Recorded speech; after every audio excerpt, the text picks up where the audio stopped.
This might come as a surprise to some of you guys, but some of you may already know it. Regardless, whatever the case is, when you actually fly to the US for your education overseas, basically study over there, right? It may be a short program, it may be a student visa of any type, FJM. There are going to be some questions, and it's going to be a small interview. All right, they're going to ask you some basic questions, but it's going to be a small interview. And sometimes people do get rejected, and what happens if you get rejected? You're sent back to your home country. So it's important that you're prepared for what they're going to throw at you. Now, I personally did not know about it because when I was going for the first time, I actually had no idea that they have sort of like a visa officer based interview over there. And that was actually something not that I had expected. Actually, it was something really, really new for me.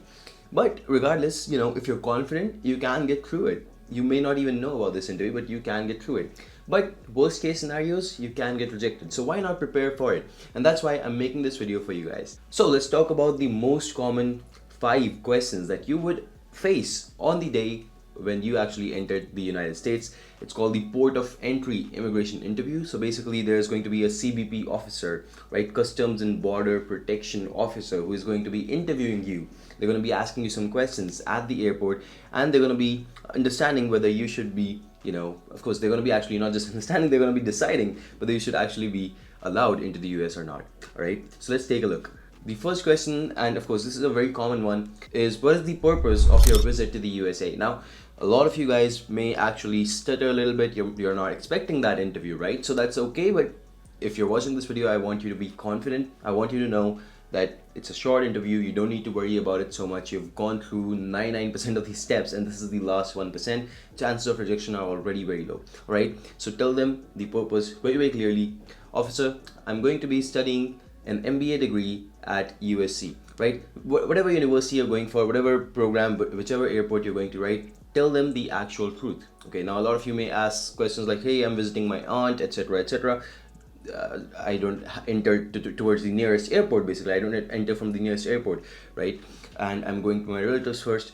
That's okay, don't worry, I'm going to be covering that at the end in the bonus tip, okay? Then they may ask you to present your passport, your I-20. Sometimes, very rarely, they may ask you to present your service fee receipt.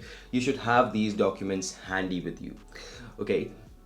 What they're looking for over there is which university you're attending, are all the details correct, etc., etc., right? And of course, you should also know which university you're attending, what is the address and all of that. Those details should still be in your head as well, and not just on your I-20. Of course, this depends from visa type to visa type. For instance, if you're going for a J1 visa and you're entering the US, they would ask for a DS 2019 and not your I-20.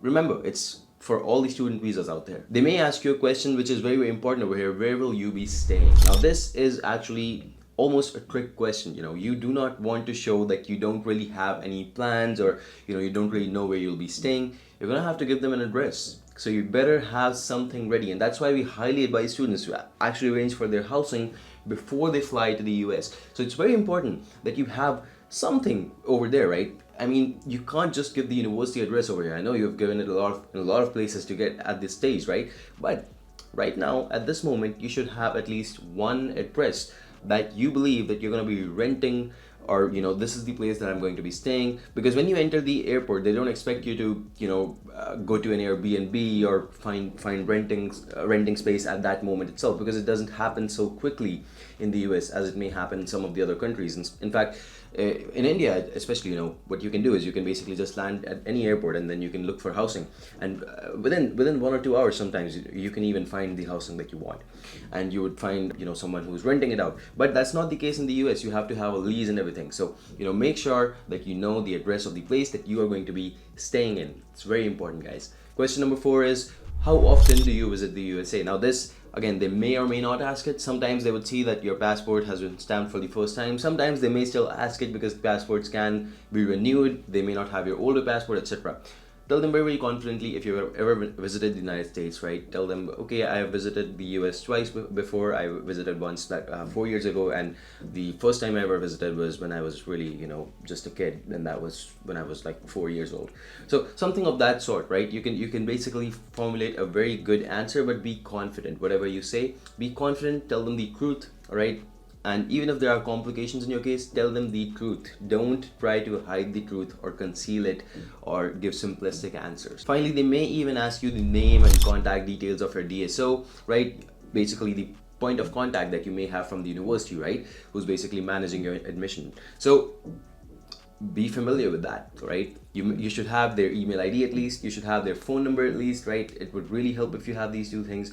And most of the times, you know, some of these are actually mentioned on the I-20 as well. Otherwise their name is mentioned, so you can just quickly Google them and you can have that. But don't do that over there. Have it on your phone, save them, all right?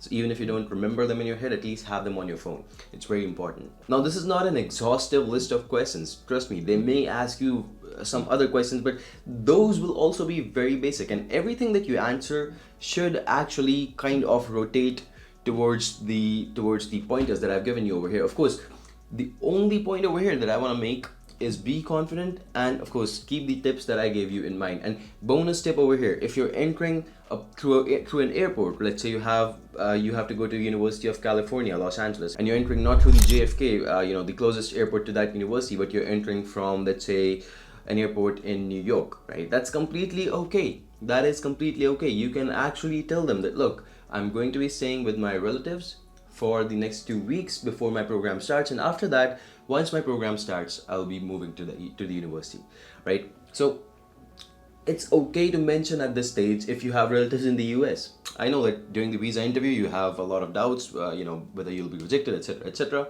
You already have the visa. Over here, it's completely fine.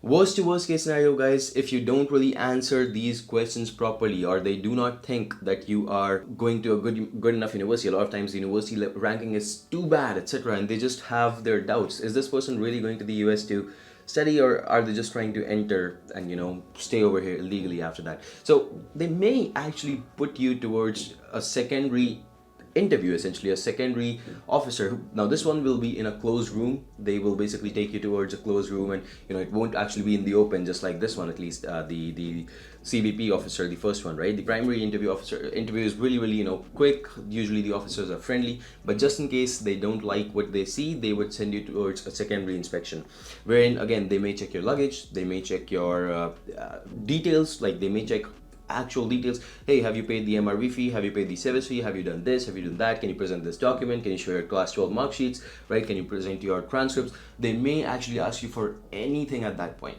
You better be ready for that. But this happens very, very rarely, 0.1%, I would say. So not even 1 out of 100 people. It's a 1 out of 1,000 people. So be prepared. Again, this is not going to be such a complication in the long term. Yes, you can still get through it, but they usually grill you for 1 hour or 2 at least when they actually take you in over there. So you want to be avoiding that. So make sure that when the primary interview happens, you have all the answers. And of course, keep a check on the amount of cash you're carrying, keep a check on how much you're allowed to carry, etc., so that you don't get into any trouble.